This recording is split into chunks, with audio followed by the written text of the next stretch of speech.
तुम अगर मेरी बात नहीं सुनोगी तो मैं इसी तरह तुम्हारा पीछा करता रहूंगा ना कि तुम मेरा फोन तक तो उठाती नहीं हो। इतनी मुश्किलों से आज मौका मिला है तुमसे बात करने का, लेकिन प्लीज मेरी बात तो सुन लो। मैं तुम्हारा गुनहगार हूँ, तुम मुझे जो सजा दोगी मैं कबूल कर लूंगा, मैं कुछ नहीं कहूंगा, मेरी बात तो सुनो। क्या सजा दूं तुम्हें? कौन होती हूं मैं सजा देने वाली? सजा देने वाली जात अल्लाह की है। तुम अपनी सजा भुगत रहे हो। सब कुछ गवा देने के बाद भी तुम्हें समझ नहीं आई? अब तो सुधर जाओ। तुम्हें पता है क्या, तुम्हें इस हाल में देखकर मुझे तरस आ रहा है तुम पे।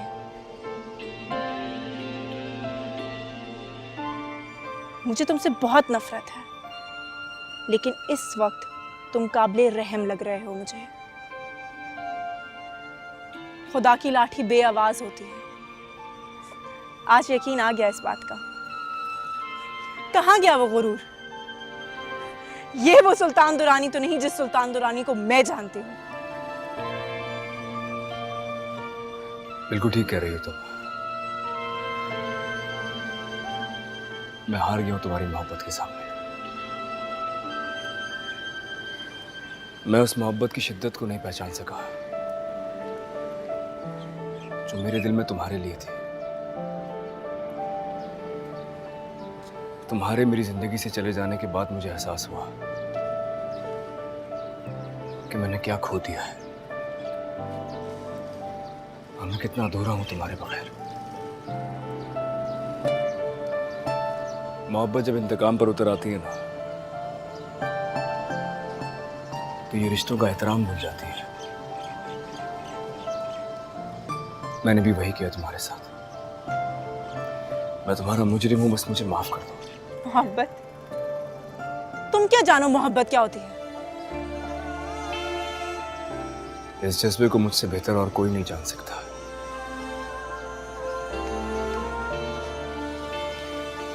तुम्हारी मोहब्बत की कब्र अपने दिल में बनाकर मैंने इसका पल पल तवाफ किया है।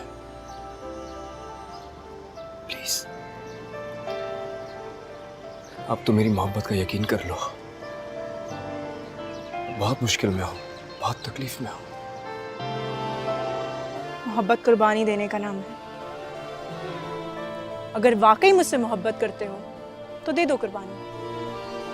भूल जाओ मुझे। नहीं नहीं, तुम मुझसे मेरी जान मांग लो, मुझे अपने हाथ से गोली मार दो, लेकिन मुझसे कुर्बानी ना मांगो। मैं कुर्बानी नहीं दूंगा, मैं कुर्बानी नहीं दे सकता। ये मैं नहीं जानता कि मेरा दिल तुम्हारे लिए कैसे बदल गया है, लेकिन हकीकत यही है कि मेरा दिल बदल चुका है। वो साल मैंने तुम्हारे बगैर कैसे काटे ये मैं जानता हूँ, कितनी तकलीफ में काटे ये मैं जानता हूँ। मैंने गलती की थी, उसका खुमियाजा मैंने भुगत लिया। अब और सजा नहीं भुगतना चाहता मैं। इधर मेरी तरफ देखो, लेकिन प्लीज प्लीज मेरी जिंदगी में वापस आ जाओ। देखो, हारून के पास तो उसकी माँ है, उसकी बहन है, वो किसी और से शादी भी कर लेगा। मैं उसको इतने पैसे दे दूंगा कि वो कोई भी लड़की उससे शादी करने के लिए राजी हो जाएगी। मेरे पास कोई नहीं है। तुम सुन रही हो ना मेरी बात? मेरे पास कोई नहीं है। बस तुम मेरी जिंदगी में वापस आ जाओ। मुझे तुम हर हाल में मेरी जिंदगी में वापस चाहिए हो। मैं तुम्हारे बगैर अकेला हूं और मैं अकेला रहना नहीं चाहता। प्लीज।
आपके बगैर खाना भी नहीं खाया, इंतजार करते रहे। मेरे बगैर खाना खाने की आदत डाल लो। बहुत ज़्यादा काम होता है ऑफिस में, लेट वर्किंग आवर्स होंगे। सुनो, तुम अजीब बीवी हो भाई। शौहर थका हुआ घर वापस आता है तो बीवियां पानी चाय कोई खाना पूछती हैं। तुमने तो दरवाजे से घुसते के साथ ही सवालों की बौछार कर दी। भूखा आया है मेरा बच्चा। रात को 10 बजे घर आ रहे हैं, खाना खा के ही आए होंगे। अरे जबान देखो कैसी चलती है इस लड़की की, बदतमीज।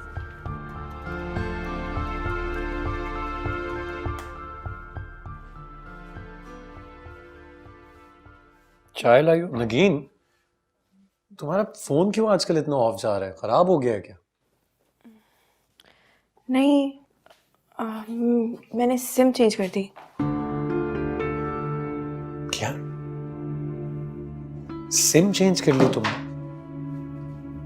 मतलब तुमने नंबर चेंज कर लिया है तो मुझे तो बताना चाहिए ना। कभी कांटेक्ट करना हो तो मैं किस तरह करूं? मैं तो परेशान हो रहा था कि तुम्हारा शायद फोन खराब हो गया। भूल गई होंगी हारून। क्या बात कर रही हो तुम? खुद सुन रही हो जो कह रही हो तुम? मतलब मुझे बताना भूल गई कि तुमने अपना नंबर चेंज कर लिया। हारून प्लीज, बहुत थक गई हूँ, नींद आ रही है मुझे, सोना चाहती हूँ। तबीयत तो ठीक है ना तुम्हारी? हाँ।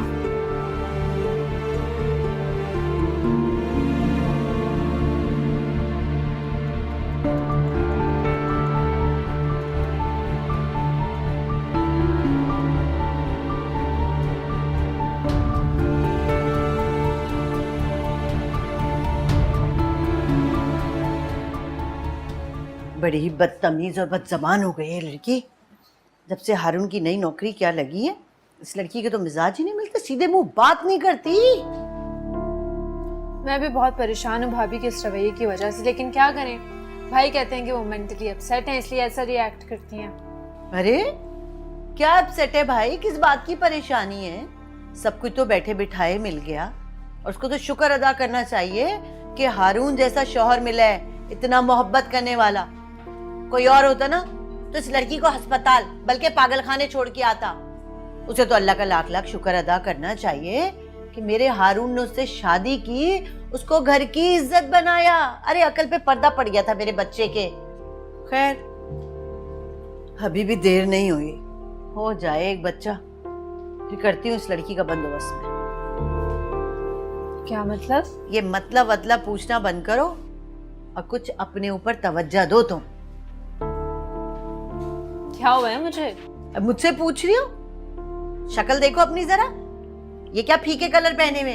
तुम्हारी उम्र की लड़कियां ऐसे कपड़े पहनती हैं? जरा अच्छे अच्छे खिले हुए रंग पहना करो और बाहर आया जाया करो, लोगों से मिला करो। मिलने जुलने से अच्छे ताल्लुकात इस्तवार होते हैं तो लड़कियों के अच्छे घरों से रिश्ते आते हैं। नहीं अम्मी, ये सब कुछ मुझसे नहीं होगा। ये रिश्ते वाला काम ना आप खुद कर लें तो अच्छा है। वैसे भी ये अजनबियों से ताल्लुकात बढ़ाना ना मैं बिल्कुल नहीं कर सकती। लव मैरिज का मुझे शुरू से ही शौक नहीं रहा। आजकल के लड़के ना सिर्फ टाइम पास करते हैं, अफेयर्स चलाते हैं, यूज़ करते हैं। और फिलहाल ना मैं कोई अफेयर चला के ना अपनी ज़िंदगी बेसकून नहीं करना चाहती, बिल्कुल भी नहीं। हाँ भाई, वो लड़कियां और ही होती हैं जो फंसा वसा के लड़कों को और शादी करती हैं। मेरी मासूम बच्ची को भला कहाँ ये सब गुर आते हैं। खैर, अरे अपनी भाभी से ही कुछ सीख लेती। देख कैसे आई थी चंद दिन के लिए बेसहारा यतीम बन के हमारे घर कयाम करने के लिए, और मुस्तकिल कयाम कर लिया, मेरे मासूम बच्चे को फंसा के शादी कर ली।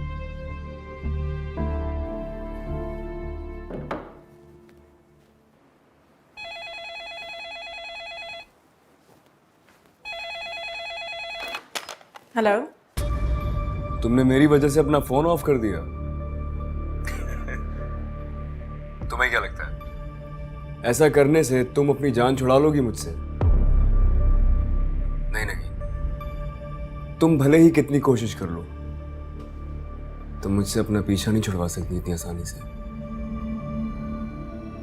तुम जितना मुझसे दूर जाती रहोगी ना, मैं उतना ही तुम्हारे करीब होता जाऊंगा।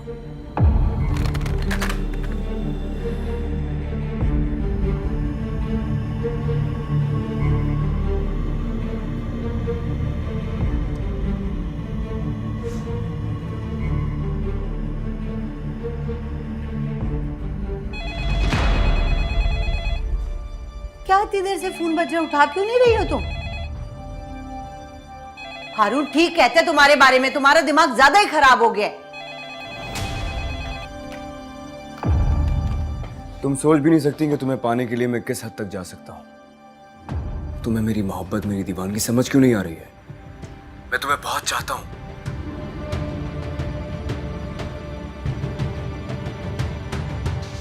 क्या वो कोई पास है क्या? कौन बात कर रहा है? किससे बात करनी है? वो ये नादिया का नंबर है? ये किसी नादिया वादिया का नंबर नहीं है। अच्छा सॉरी, रॉन्ग नंबर।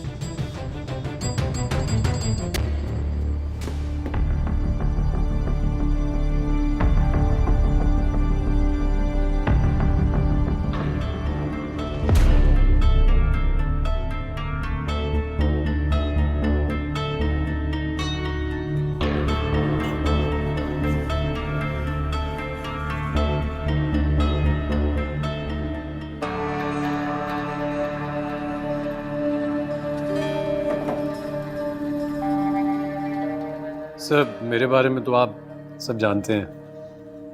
अगर आप माइंड ना करें तो आपसे कुछ पूछूं? हाँ हाँ पूछो यार, क्यों नहीं। सर आपकी आपकी वाइफ की डेथ को बहुत साल गुजर गए। दोबारा शादी करने के बारे में कभी नहीं सोचा आपने? सोचा तो बहुत था यार, लेकिन कोई लड़की मिली नहीं मुझे। बताओ किससे शादी करता? अरे सर कैसी बातें कर रहे हैं आप?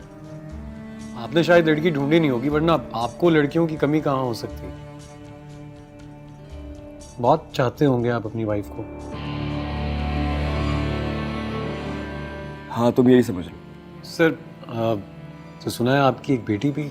यार ये सर वाले तकल्लुफात जो है ना, ये ऑफिस तक ही रखो। यू कैन कॉल मी सुल्तान।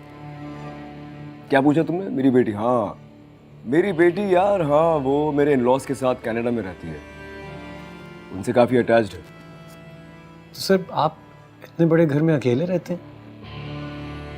बस यार अब तो आदत सी हो गई है। कभी कभी तुम जैसे दोस्त मिल जाते हैं तो अपने दिल का हाल कह देता हूँ।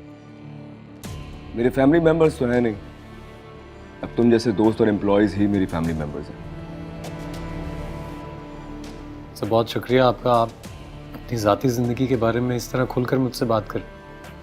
और सर मैं आपका दोस्त नहीं, आपके भाइयों की तरह हूँ सर।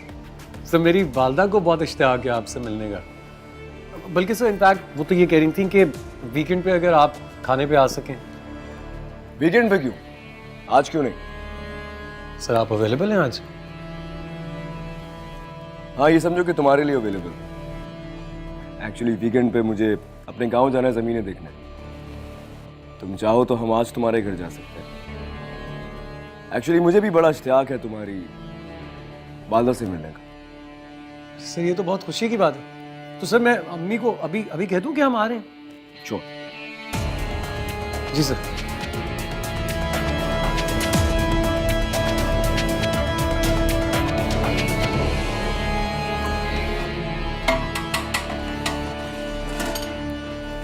नगीन, जी अम्मी।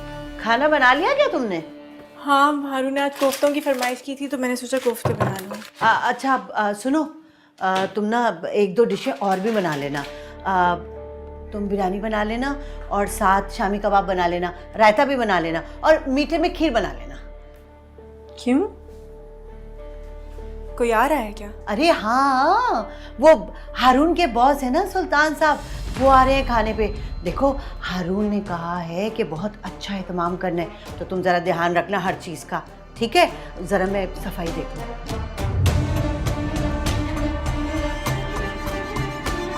अरे रिदा भाई, तुम अभी तक तैयार क्यों नहीं हुई? जाओ जाके तैयार हो, भाई आता होगा सुल्तान साहब के साथ। अभी मुझे भाई ने घर थोड़ा सेट करने को कहा था, इसलिए। तो ये सब नगीन कर लेगी। तुम जाओ जाके कपड़े बदलो, तैयार हो, थोड़ा मेकअप कर लो। अब मेरी बात सुनो, कोशिश करना कि सुल्तान साहब को खाना तुम सर्व करो। अम्मी आप तो ऐसे कह रही हैं जैसे वो मेरा रिश्ता लेने आ रहे हो। अरे तो इसमें कबाहत क्या है? अगर रिश्ता मांग लेंगे तो हो सकता है तुम उनको पसंद आ जाओ और वो हारून से तुम्हारा हाथ मांग ले। ये कैसी बातें कर रही हैं आप? सुल्तान दुरानी एक शादीशुदा आदमी है। अरे भाई नहीं है, शादीशुदा था कभी, उसकी बीवी को मरे हुए अरसा हो गया। और हारून बता रहा था कि आजकल वो दूसरी शादी करने के बारे में सोच रहा है। अम्मी, रिदा एक मासूम सी लड़की है, खुदा के लिए इसके जहन में तो इस किस्म की बातें ना डालें अभी से। सुल्तान दुरानी में और हम में जमीन आसमान का फर्क है। आपको क्यों लगता है कि वो उससे शादी करेगा? भाभी बिल्कुल ठीक कह रही हैं अम्मी, हमारे और सुल्तान साहब के स्टेटस में बहुत फ़र्क है। और वैसे भी भाई को भी अच्छा नहीं लगेगा कि मेरी शादी किसी ऐसे शख्स से हो जो पहले से ही शादीशुदा। अरे नहीं है भाई, शादीशुदा था कभी, शादीशुदा। अकेला रहता है वो उस इतने बड़े घर में, इतनी जायदाद का अकेला वारिस है। ऐश करोगी उस घर में जाके। और सुल्तान जैसा लड़का तो किस्मत वालों को मिलता है। बस मेरी तो दुआ ये है कि वो तुम्हें पसंद कर ले। और रह गई बात हारून की, उसे समझाना मेरा काम। और इस औरत की बातों पे तो ध्यान मत दो कम से कम तुम। ये तो वो है जिससे अपने शौहर की कामयाबी ही बर्दाश्त नहीं हो रही, तो वो नन की खुशियां कैसे हजम करेगी। चलो तैयार हो, चलो।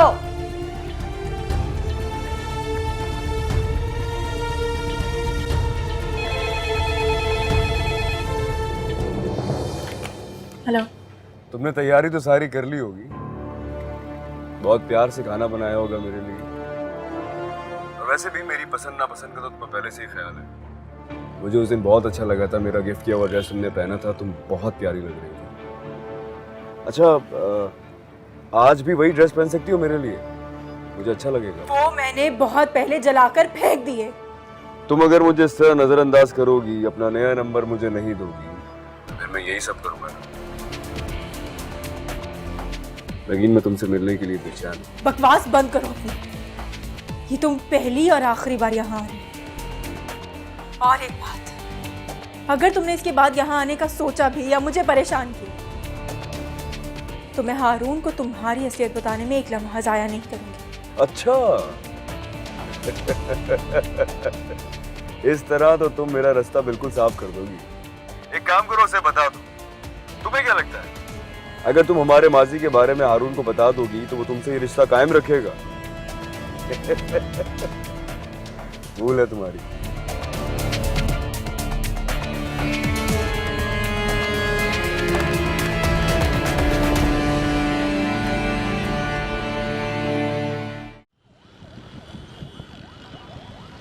वैसे आंटी, आपके हाथ में बहुत जायका है, हर चीज लजीज बनी हुई है। लेकिन आज अम्मी ने खाना नहीं बनाया, आज नगीन ने खाना बनाया था।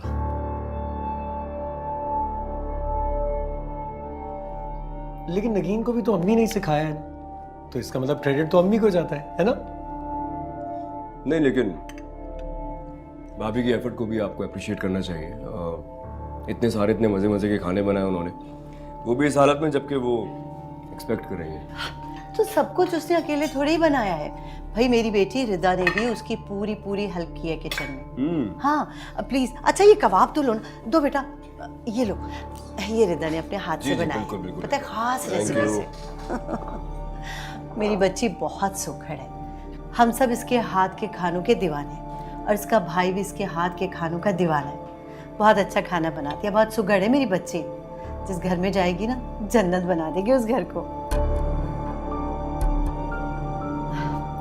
बेटा ये सैलेड तो तुमने लिया नहीं? रशियन सैलेड बहुत अच्छा बनाती है। बहुत शौक है नए नए खाने बनाने का इसको, नई नई रेसिपीज ट्राई करती रहती है। और भाई ने इसको लैपटॉप क्या ला दिए। बस उस दिन से लैपटॉप पे बैठ के नई नई रेसिपीज देखती रहती है, खाने ट्राई करती रहती है। बहुत शौक है मेरी बच्ची को घरदारी का, खाने बनाने का। वैसे पढ़ाई में भी ना बहुत ही अच्छी थी, हमेशा पोजीशन लाती थी, स्कूल में भी, कॉलेज में भी, यूनिवर्सिटी में भी। बहुत अच्छी बात है। आजकल कहाँ मिलती है ऐसी लड़कियां इतनी सुघड़। शादी के लिए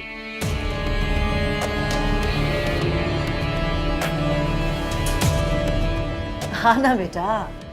और तो और मेरी बेटी सिलाई कढ़ाई में भी बहुत माहिर है। अच्छा, सिलाई कढ़ाई भी कर लेती है? नाइस। और अम्मी, नगीन कहाँ है? बेटा किचन में होगी ना। अच्छा रिदा, आप जाओ नगीन को बुला के लो। जी भाई। बेटा लो ना कबाब, एक और ले लो प्लीज। जी ये मैं फिनिश कर लूँ उसके बाद लेता हूँ। चलिए, लाई लाई लाई लाई आप कह रही हैं तो मैं एक कबाब और ले लेता हूँ। ये लीजिए। वो हारून बता रहा था कि तुम्हारे पेरेंट्स नहीं हैं और वाइफ का भी इंतकाल हो गया। भाई बड़ी हिम्मत वाले हो तुम। आजकल के दौर में इस तरह अकेले रहना बहुत मुश्किल काम है। जी हाँ, बड़ा मुश्किल हो जाता है। मेरा ख्याल है तुम्हें अपना घर बसाने के बारे में सोचना चाहिए। अम्मी, खाने के बाद बॉस को ग्रीन टी पीने की आदत है, तो प्लीज ग्रीन टी जरूर सर्व कर दीजिएगा। हाँ हाँ जरूर। बेटा ये लो ना, बहुत मजे का है। ये थोड़ा सा ऑयल जरा कम कर दीजिए। हाँ अच्छा। कहा ना भूख नहीं है, नहीं खाना। भूख नहीं है तो भी आ जाओ। सुल्तान साहब बार बार आपका पूछ रहे हैं, आपके हाथ के बने खाने की इतनी तारीफ कर रहे हैं वो।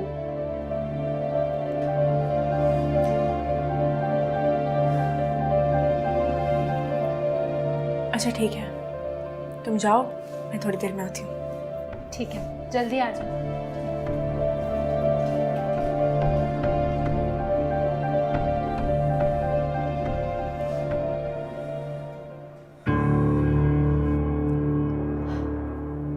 इस घर को अब तुम अपना ही घर समझना, अपने आप को तन्हा नहीं समझना।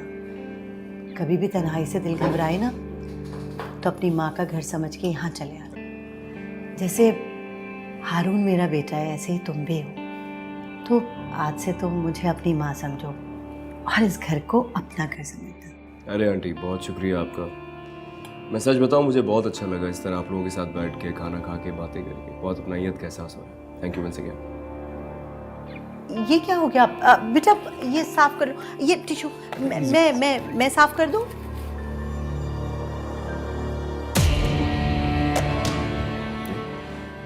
नहीं मुझे बता दें, वॉशरूम का मैं हाथ धो लूंगा जाके। जी जी, आइए आइए, मैं ले जाता हूँ। अरे नहीं मुझे बता दो, मैं चला जाऊंगा। अरे नहीं नहीं बॉस, कैसी बात कर रहे हैं आप? आइए ना, मैं आपको लेके जाता हूँ ना साथ। आइए आइए। Excuse me. यहाँ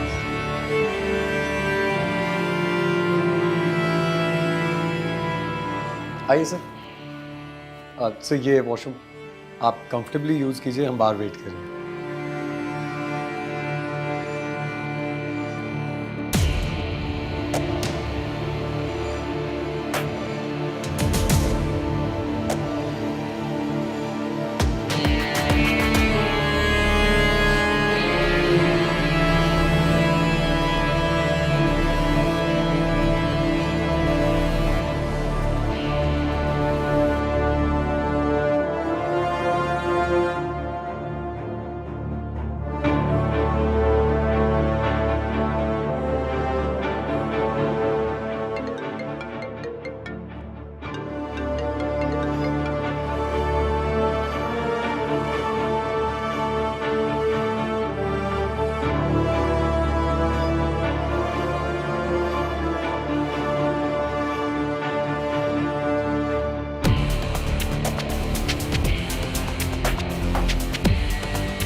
क्या वो खाने पे क्यों नहीं आई हमारे साथ?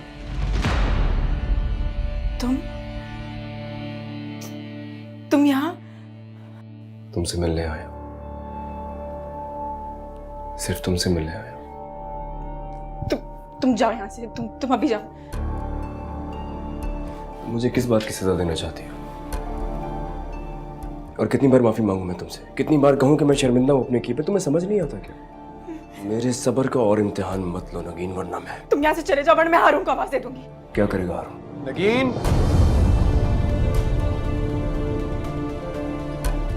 नगीन वो बस बस आप क्या कुछ चाहिए आपको?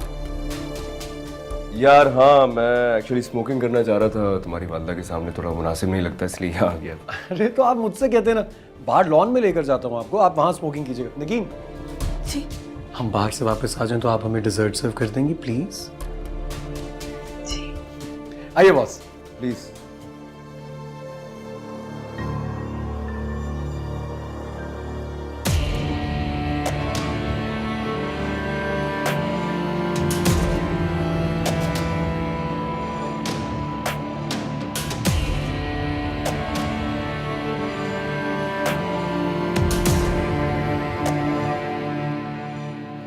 लगता है भाभी का मूड कुछ खराब था, शायद मेरा आना उन्हें पसंद नहीं आया।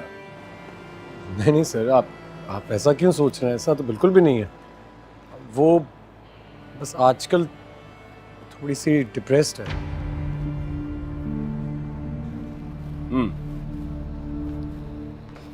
वैसे मेरा राइट तो नहीं बनता है, लेकिन चलो फिर भी पूछ लेता हूँ।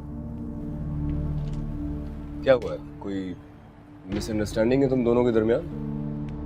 नहीं सर, ऐसी तो कोई बात नहीं। मियाँ बीवी के दरमियान ऊंच नीच तो चलती रहती है ना। गीन ने हमेशा मेरा बहुत ख्याल रखा है, बस आजकल कुछ डिस्टर्ब है। सर उसकी लाइफ भी बिल्कुल आपकी लाइफ की तरह रही है। उसने तन्हा ही अपनी जिंदगी का ये सफर गुजारा। फैमिली है नहीं, एक बहन है, उसकी शादी हो गई है, वो अपनी मुश्किलात में रहती है। शायद वक्त और हालात ने उसे ऐसा बना दिया है कि आज मेरी बेइंतहा मोहब्बत के बावजूद वो अपने एहसास महरूमी से बाहर नहीं आ पा रही। मैं समझ सकता हूँ, क्योंकि मैं खुद भी इस एहसास से गुजर चुका हूँ। खूनी रिश्तों को खो देने का एहसास इंसान को तोड़ के रख देता है। वो तो फिर बहुत खुशकिस्मत है जैसे तुम जैसा हस्बैंड मिला, इतनी प्यार करने वाली फैमिली मिली है। मैं तो इस मामले में बहुत बदनसीब हूँ। एक बेटी थी, वो भी चली गई। फिर तो अम्मी ने बिल्कुल आपको सही मशवरा दिया। आपको दूसरी शादी कर लेनी चाहिए। हाँ यार, लेकिन कोई निभाने वाली मिले तो। सर आप तो ऐसी बात ना करें, आपके लिए लड़कियों की कमी थोड़ी है। अच्छा वैसे तो मुझे नहीं पता मुझे पूछना चाहिए या नहीं, लेकिन जब बात हो ही रही है तो पूछ लेता हूँ, कैसी लाइफ पार्टनर चाहिए सर आपको? नगीन जैसी।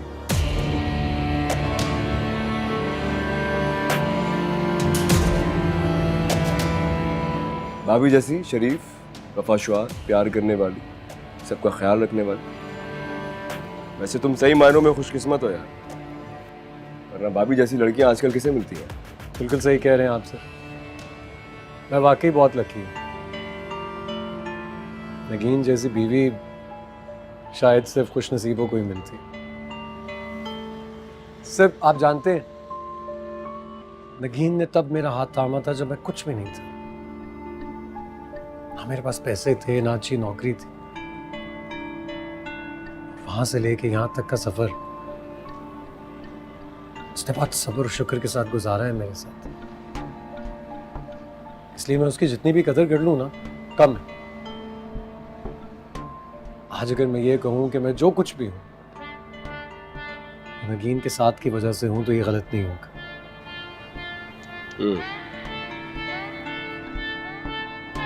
सर डिजर्ट सर्व हो गया होगा?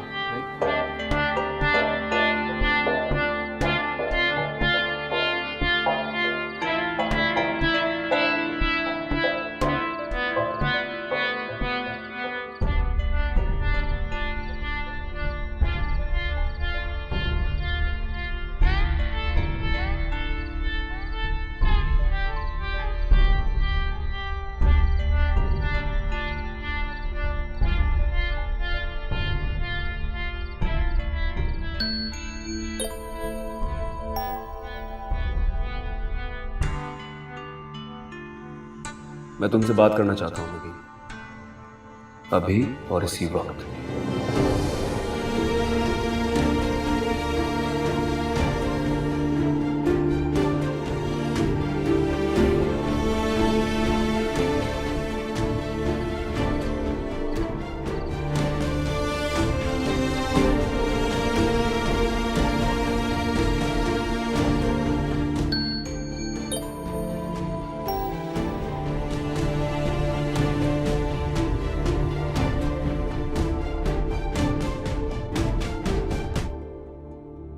पूरे 1 मिनट के बाद कॉल करूंगा, तुमने मेरी कॉल अटेंड ना की तो मजबूरन मुझे तुम्हारे घर आना पड़ेगा। देखो मैं तुम्हें किसी मुश्किल में नहीं डालना चाहता, इसीलिए चुपचाप मेरी बात मान लो।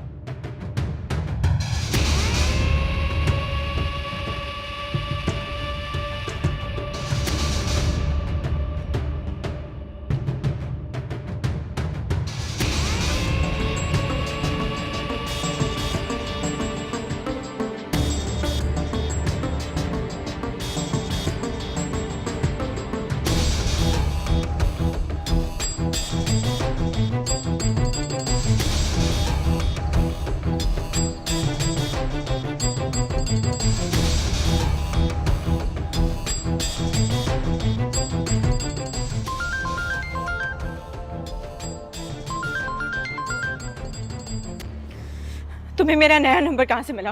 हारून से मांगा, उसने दे दिया। झूठ मत कहो, वो तुम्हें मेरा नंबर क्यों देंगे? तुमसे बात करने के लिए, और क्यों। उसे लगता है कि तुम्हारे साथ कोई साइकोलॉजिकल प्रॉब्लम है, इसीलिए तुम उससे प्यार नहीं करती।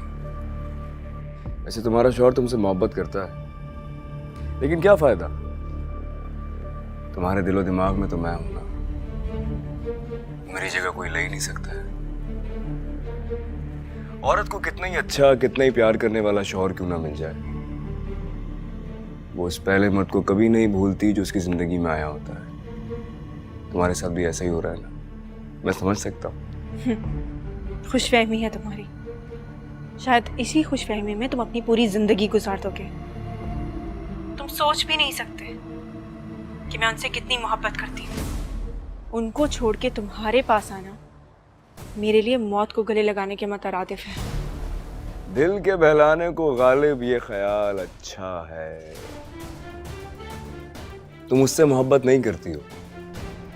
पता है, तुमने उससे शादी सिर्फ और सिर्फ तहफ़्फ़ुज़ हासिल करने के लिए की थी। मेरी गलती थी, मेरी ही वजह से तुम बेघर हुई थी ना। अब मैं ही तुम्हें तहफ़्फ़ुज़ देना चाहता हूँ, अपना नाम लेना चाहता हूँ। तुम बस एक बार मुझ पर एतबार करके देखो, मैं आज भी तुम्हारा ही हूँ। मेरी जिंदगी में आने वाले तुम पहले मर्द जरूर थे, लेकिन तुम्हारी असलियत जानते ही तमाम मोहब्बत और तमाम इज्जत खत्म हो गई थी। दिल पे लिखे नाम इतनी आसानी से नहीं मिटते हैं। मैं तुमसे नफरत करती हूँ, बेपनाह नफरत। झूठ बोल रही हो नगीन, तुम झूठ बोल रही हो। तुम्हारी आंखें तुम्हारे दिल का हाल साफ साफ बताती हैं कि तुम आज भी मुझे चाहती हो, बहुत चाहती हो। लेकिन मैं वापस आ गया हूं, सब कुछ छोड़ छाड़ के सिर्फ तुम्हारे लिए वापस आया हूं। बस जितना जल्दी हो सके उस आदमी से छुटकारा हासिल करो और मेरे पास आ जाओ। मैं तुम्हारे लिए बहुत बेचैन हूं, बहुत बेसब्री से तुम्हारा इंतजार कर रहा हूं। तुम मेरी सोच से भी ज्यादा घटिया और कमीने इंसान। नगीन, ये आधी रात को तुम यहाँ खड़ी क्या कर रही हो? क्या हुआ? आप ही का फोन था, आप ही का फोन था। मैंने कहा डिस्टर्ब हो गए तो मैं यहाँ आ गई। नहीं तो वो क्या कह रही थी इस वक्त फोन करके? परेशान थी ना, राशिद भाई से लड़ाई हो गई उनकी, तो वो बहुत रो रही थी और परेशान भी हो रही थी। अच्छा चलो, तुम परेशान नहीं हो, उनकी आपस में लड़ाई हो गई, मियाँ बीवी है, लड़ाई झगड़ा हो जाता है, और उन्हें भी सोचना चाहिए ना, तुम्हारी ऐसी हालत नहीं है, इस हालत में तुम्हें परेशान क्यों करती हैं वो। बस अब कॉल आए तो मत रिसीव करना। आओ, अब बहुत लेट हो गया है यार, अंदर आके सो।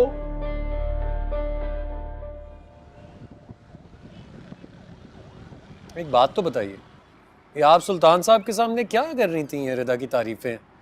रिदा ये अच्छा पका लेती है, रिदा वो अच्छा पका लेती है, कुछ सोच समझ कर बात किया करें। अच्छा, ये सब तुम्हें कहना चाहिए था उन्हें, लेकिन तुम्हें तो अपनी बीवी की तारीफों के पुल बांधने से ही फुर्सत नहीं थी। देखें, अगर आपको किसी किस्म की गलत फहमी है ना सुल्तान साहब के बारे में कि आप ये तारीफें करेंगे रिदा की तो वो उसका रिश्ता मांग लेंगे, तो ऐसा कुछ नहीं होने वाला है। अमीर लोग हैं वो, अपने जैसों में शादी करेंगे। हाँ, तो मेरी बेटी भी लाखों में एक है, अल्लाह का करम है, अब हम पे हालात भी बदल गए। वैसे एक बात है, मैं तो चाहती थी कि मेरी रिदा की शादी किसी अमीर घर में हो, देख लो रिश्ता खुद चल के आ गया। वैसे ना मुझे बहुत पसंद है सुल्तान साहब, और रिदा को भी उनकी पर्सनैलिटी बड़ी पसंद आई। अम्मी आप किस किस्म की बातें कर रही हैं? सुल्तान दुरानी एक शादीशुदा आदमी है, एक बेटी का बाप। आप उसके साथ अपनी बेटी की शादी का सोच रही हैं? भाई तुम तो चुप ही करो तो बेहतर है। मेरी बात सुनो हारून, ऐसा रिश्ता तो हम ढूंढने भी जाएंगे तो हमें नहीं मिलेगा। लड़का अकेला है, इतनी जायदाद का वारिस है, मेरी बेटी उस घर में राज करेगी। और सबसे बड़ी बात यह है, ना कोई सास, ना कोई नन, ना कोई ससुराल के झंझट। अम्मी खुदा का वास्ता, जल्दबाजी में कोई गलत फैसला मत कर लीजिएगा। सुल्तान और रिदा की उम्र में जमीन आसमान का फर्क है। आप ऐसा कैसे कर सकती हैं रिदा के साथ? अरे भाई चुप करो, 14-15 साल का फर्क ना कोई फर्क नहीं होता। और आजकल मर्दों की उम्र कौन देखता है? हारून आप प्लीज अम्मी को आप क्या तो हो गया? समझाएं। तुम इतना परेशान क्यों हो रही?